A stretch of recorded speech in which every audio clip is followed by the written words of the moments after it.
Europe 1. Jean-Marc Morandini. Et ce soir, c'est donc la finale de Masterchef. Avec nous pour en parler, deux des membres du jury, Amandine Chéniaud, Yves Candebord. Bonjour à tous les deux. Bonjour. Salut. Merci d'être avec nous. Bilan de cette saison. Tout d'abord, on va commencer avec vous, Amandine. Est-ce que c'était votre première participation ? Ouais. Le niveau était comment pour vous ? Le niveau, en constante progression. Depuis le début, on a eu effectivement des amateurs qui étaient un petit peu légers. Puis après, en arrivant vers les phases finales, là, on se rend compte qu'on commence à avoir du sérieux. Moi, ce qui me surprend, c'est qu'il y a des candidats qui se la pètent un peu quand même, non ? Mais non. Ah oui, en tout cas, c'est ce qui transparaît à l'antenne. Pas du tout sur le plateau. Non, vraiment. Enfin, c'est ce qui transparaît quand on regarde le montage. Vous avez regardé le montage ? J'ai regardé un petit peu, oui. Donc évidemment, vous avez vu qu'il y en a certains qui transparaissaient en étant un peu sur deux, un peu je roule des mais mécaniques. sur deux, c'est pas je me la pète. C'est de temps en temps, il faut être fier de soi aussi quand on fait des belles choses. Ouais, vous êtes d'accord avec ça, Yves Candebord ? Des fois, il faut être fier de soi. Il y en a pas qui avait un peu la grosse tête déjà ? Non, mais je pense que la fierté, la fierté du travail bien fait, il faut l'avoir. C'est là que quelque part, c'est un gage de qualité aussi. Ouais. Après, bon, il y a des candidats peut-être qui ont tendance un peu à s'emballer. Parce que c'est vrai que quand on leur demande de faire une assiette, ils nous la réalisent de façon parfaite. Et ils ont tendance à penser que ça y est, ils sont déjà arrivés. Bon, après, régulièrement, ils se rendent compte que c'est pas gagné, que le métier de cuisinier, c'est 2 fois par jour, qu'il faut savoir se remettre en question et surtout qu'il ne faut pas oublier le mot humilité. Mais ça, on est là pour le rappeler. Amandine, il y a des moments où vous avez été surpris, mais vraiment surpris, parce que vous en préparez les candidats. Ouais. Alors, il y a eu des surprises mauvaises et il y a eu des belles surprises aussi. En bonne surprise. Ouais, Parlons non, du mais bien positif, on est sûr. à l'approche des fêtes. Évidemment. Parlons du Évidemment, positif. il y a eu des très belles réalisations, notamment Marie-Hélène sur une épreuve avec Grégory Marchand. Il y a eu des jolies surprises sur des babas.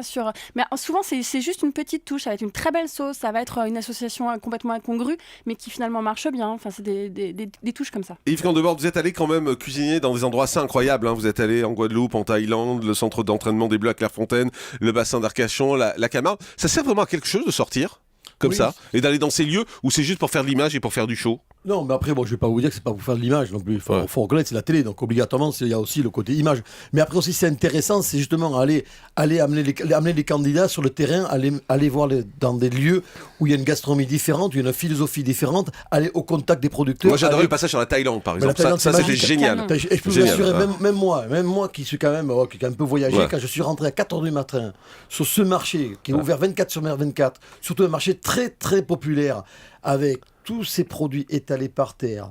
Ça a été quelque part à un moment donné quand une pression personnelle assez importante et ça a été une émotion de voir ce qu'on a vu, quoi. Mais quand Je vous pense allez que- à la montagne ou quand vous allez au centre d'entraînement des Bleus, voilà, ça sert à rien. Non, ça sert pas à rien. Wow. Non, mais non, parce que moi, écoutez, moi en tant que restaurateur, en tant que cuisinier, quand je reçois une personnalité, je prends la pression. Ouais. Quelque part, Ah, c'est parce que c'est des personnalités, c'est ce que vous voulez dire. quand vous allez quand même, si vous êtes un peu amoureux de football, un peu amoureux de sport, quand vous avez toutes ces stars du ballon rond qui sont là, et en plus qui ont été top, qui ont joué le jeu, qui ont été géniaux, obligatoirement quand vous êtes candidat, vous faites pas à manger pour n'importe qui, vous faites à manger pour l'équipe de France. Donc quelque part, il faut savoir aussi, notre métier de cuisinier, c'est savoir aussi supporter la pression. Savoir cuisiner, c'est bien, mais savoir supporter la pression et rester concentré, quel que soit le client, c'est important. Donc je pense que c'est un bon gage pour ce point. Moi qui suis fan de Masterchef, je dois avouer que c'est la Thaïlande qui m'a le plus surpris. Ouais, mais vous et, avez raison. et ce qui m'a le plus amusé, en revanche, ça a été quand ils ont travaillé à l'aéroport Charles de Gaulle, quand ils ont travaillé pour un avion, en fait, enfin pour les plateaux repas, et que l'un d'entre eux, voilà. Je trouvais ça que c'était un vrai défi quand même, Amandine Chéniaud. Vous trouvez qu'ils ont bien travaillé à ce moment-là ? Sincèrement, c'était pas mal du tout. Pour m'y être prêté, je sais que c'est un exercice très compliqué, la restauration à bord des avions. Et là, sincèrement, ça tenait la route. Ouais. Parce que les plats n'avaient pas l'air... Et peut-être que l'air n'était pas... Franchement, était moyen, quand on mais regardait le franchement, résultat, c'était ça avait pas l'air exceptionnel, quoi. Non, le goût était là. On se disait pas, on va se régaler. Si. Ouais. Non, ce soir, il reste deux finalistes, c'est Marc et Marie-Hélène. On va pas vous demander quel est votre favori, forcément. Mais est-ce qu'ils sont au niveau des autres chefs ? Des autres candidats ? Ouais, des autres vainqueurs des années précédentes. Alors honnêtement, moi, par rapport au vécu qu'on a les autres années, les 10 derniers auraient pu être en finale cette année. Ah ouais. Voilà. Honnêtement, je pense qu'on a eu un niveau, parce qu'on a commencé, les autres années, on commençait à 100. Là, on a commencé avec un nombre très restreint, donc on a pu apporter régulièrement, très rapidement, des conseils très précis selon les candidats. On a eu un niveau très élevé sur les 10 derniers. Je pense qu'on aurait eu n'importe lequel des 10.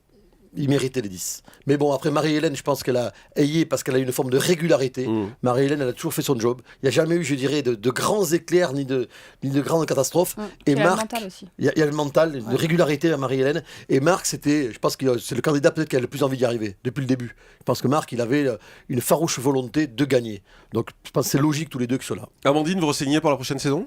Je ne sais pas, va falloir qu'on me le propose avant. Si on vous le propose, vous avez envie ? On verra. C'est tellement beau souvenir qu'il y a de grandes chances. Ouais, vous avez envie. Vous, Yves, vous avez annoncé que vous ne re-signez pas ? Ouais, moi j'arrête, mais bon, j'arrête honnêtement avec beaucoup de regrets. Je sais que l'année prochaine, quand ça va repartir, non, mais je peux pas. J'ai beaucoup de mal à mener de front mon activité professionnelle. J'ai une entreprise quand même assez importante, j'ai 52 employés, ma vie familiale, c'est 3 choses qui commençaient à être compliquées dans ma tête à moi.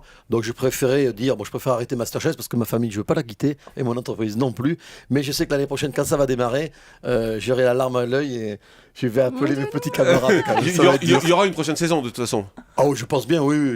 Moi, attendez, c'est pas moi qui vais. Non, mais on vous a parlé d'une prochaine saison d'ailleurs. Complètement, bien sûr. Ouais, on vous a parlé d'une prochaine saison et vous avez dit non, je viendrai pas. Qu'est-ce qu'on vous a dit ? On a essayé de vous retenir ? Non, je peux pas. Non, c'est pas comme. Ils ont pas essayé de faire un plus gros chèque ? Non, mais même ils auraient pu faire ce qu'ils veulent. Non, honnêtement, c'est très personnel, c'est très humain, c'est pour moi. Non, je l'aurais bien expliqué à tout le monde a bien compris. De toute façon, je pense qu'ils me connaissent, ils savent que je peux pas faire les choses à moitié, si je le fais à fond. Donc je préfère aujourd'hui me retirer et laisser la place à un autre collègue. On l'a proposé à Yves, on vous l'a pas proposé la saison suivante, c'est bizarre, non ? J'étais pas là à cette réunion. J'avais piscine. Oui, ça doit être ça. Le grand direct des médias, Jean-Marc Morandini.